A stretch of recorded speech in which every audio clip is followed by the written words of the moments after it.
या ठिकाणी जी दादागिरी घुसलेली आहे की जी इन्व्हेस्टरला त्या ठिकाणी हा निर्णय करू देत नाही। महाराष्ट्राच्या माननीय मुख्यमंत्र्यांनी कबुली केलेली आहे की पुण्यामध्ये इन्व्हेस्टमेंट्स येत नाहीयेत कारण का दादागिरी पुण्यात चालते। अशा प्रकारच्या दबावामध्ये त्याला काम करावं लागलं तर या सगळ्या पॉलिसी काम करू शकणार नाही। तुम्हाला जर माहिती आहे महाराष्ट्राचे गृहमंत्री आणि मुख्यमंत्री म्हणून की महाराष्ट्रात दादागिरी चालली आहे, मोडून काढा ती दादागिरी, आम्ही तुम्हाला साथ देऊ। टीमलाही बिझनेसेस हॅसल फ्री करावे लागतील।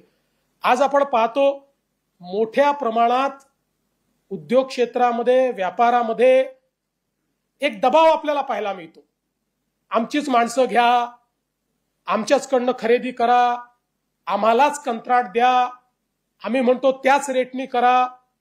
ही मानसिकता जर आपण संपवली नाही तर पुण्याचा विकास पुढे होऊ शकणार नाही।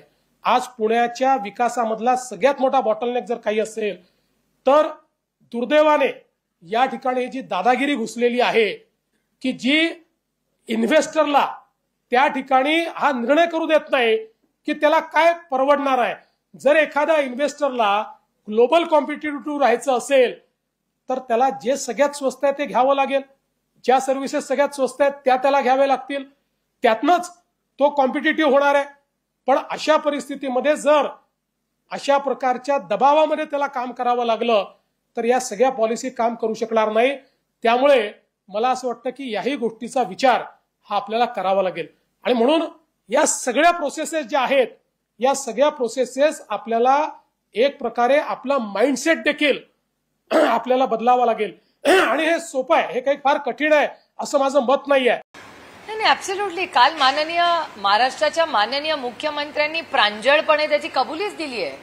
कालचा व्हिडिओ तुमच्याच चॅनलवर मी पाहिला, माननीय आज सकाळी पाहिला मी तो तुमच्याच चॅनलवर। महाराष्ट्राच्या माननीय मुख्यमंत्र्यांनी कबुली केलेली आहे की पुण्यामध्ये इन्व्हेस्टमेंट्स येत नाहीयेत कारण का दादागिरी पुण्यात चालते। माझे शब्द नाही आहेत, महाराष्ट्राच्या माननीय मुख्यमंत्र्यांचे शब्द आहेत की दादागिरी चालते त्याच्यामुळे इन्व्हेस्टमेंट्स येत नाहीयेत। त्याच्या मागे कोण आहे?